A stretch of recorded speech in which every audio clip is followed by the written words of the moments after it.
Good evening everyone, that's me Govind Dakre. Welcome to my channel Govind Sir English Classes. Please guys do subscribe my channel and hit the bell icon so that you may get all the notifications of my videos. Guys मैं आपको पढ़ाऊंगा आज preposition के दो words हैं, बहुत little bit difference है। जैसे फर्स्ट वर्ड है हमारा owing to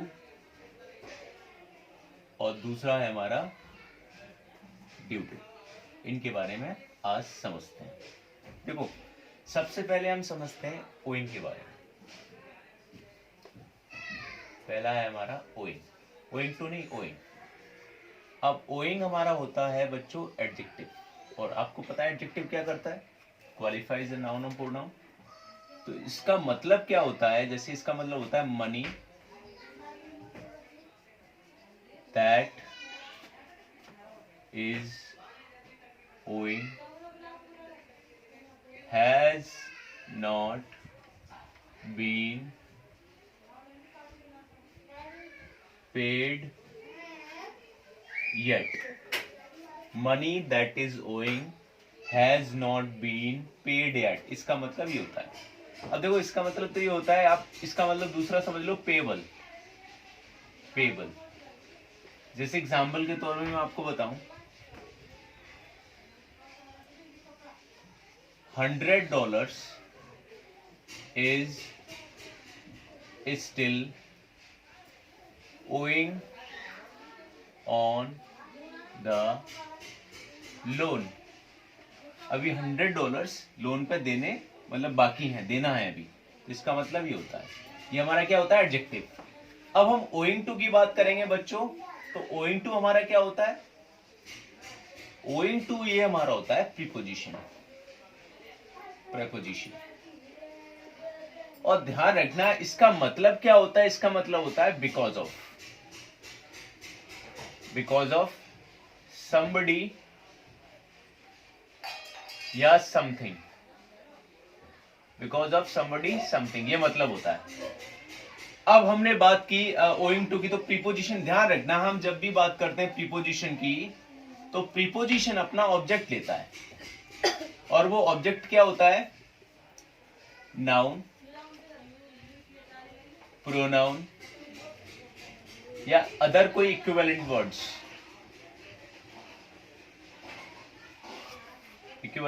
वर्ड्स। जब भी हम प्रीपोजिशन के बाद ऑब्जेक्ट लगाते हैं तो ये हमारा किस चीज का काम करता है, फ्रेज का काम करता है। और ये फ्रेज हमारी या तो एडवर्ब फ्रेज होती है या एडजेक्टिव फ्रेज होती है, या एडवर्ब फ्रेज होती है या एडजेक्टिव फ्रेज होती है। जैसे example, the game was cancelled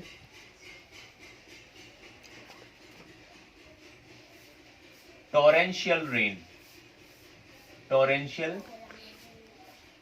rain. अब देखो यहां पे हम ड्यू टू लगाएंगे या ओइंग टू लगाएंगे। यहाँ पे हम क्या लगाएंगे, ड्यू टू लगाएंगे या एग्जाम में आ जाता है सपोज क्या लगाएंगे आप। अब इसमें देखो कैंसिल हमारा एक्शन वर्ब है, इसमें कोई एक्शन होता है, कैंसिल किया गया है। ये कैंसिल अपने आप तो होगा नहीं, किया गया है।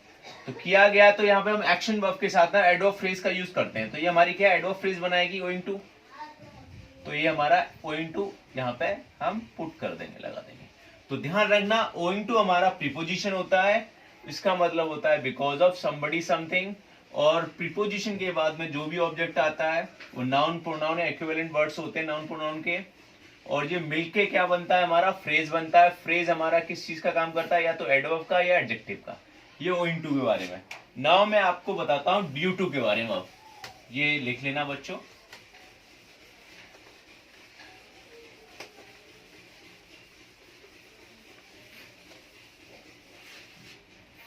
देखिए ड्यू टू तो कोई वर्ड नहीं है, ड्यू होता है। और ड्यू हमारा ये एडजेक्टिव होता है बच्चों, ये हमारा क्या होता है एडजेक्टिव। और देखो इसके बाद में इसका मतलब, जब पहले समझ लेते हैं इसका मतलब क्या होता है, कॉज्ड बाय समबडी या something. Caused by somebody something, या दूसरा हम लिखते हैं इसका मतलब because of somebody या समथिंग, ये हमने लिख दिया। जब इसका मतलब कॉज्ड बाय समबडी समथिंग या बिकॉज ऑफ समबडी समथिंग, तो इसके बाद में हमेशा टू फॉलो करता है, इस वजह से हम बोलते हैं इसको due to.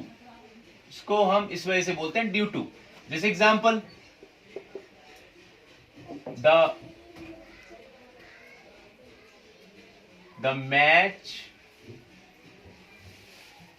Match success was due to his efforts.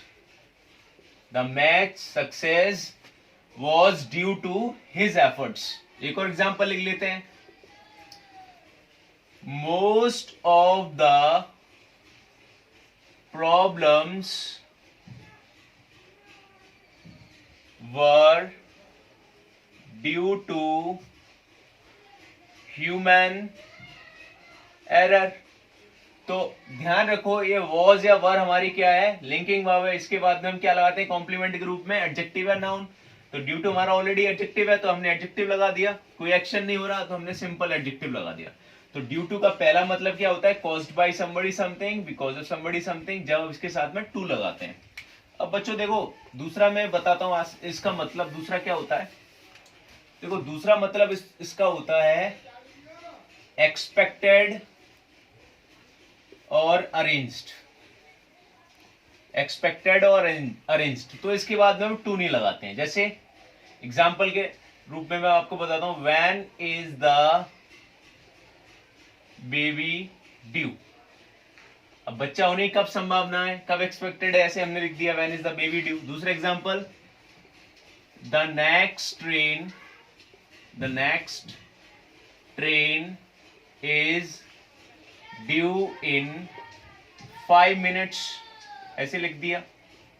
तो इस तरीके से हमने ड्यू लिख दिया। तो यहाँ पे टू लगाने की जरूरत नहीं है। टू हम जब ही लगाते हैं जब कॉज्ड बाय समबडी समथिंग मतलब हो, बिकॉज ऑफ समबडी समथिंग मतलब हो, और जब भी हम एडजेक्टिव का यूज करते हैं तो इसके बाद भी नाउन आता है, तो एडजेक्टिव वो फ्रेज बन जाता है, उसमें कोई एक्शन नहीं होता है। लेकिन हम ओइंग टू की बात करते हैं तो ओइंग टू हमेशा यूज होता है एडवर्ब एडजेक्टिव के रूप में। और ध्यान रखना है आपको हमेशा कि जब भी एक्शन वर्ब आएगी तो हमेशा ओइंग टू का यूज करना है।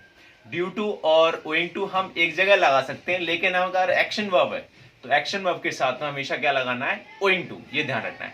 So guys, thank you very much, wish you all the best, और do subscribe and share like. ये अच्छा लगा वीडियो तो कमेंट जरूर करना, लाइक करना। Thank you, thanks a lot.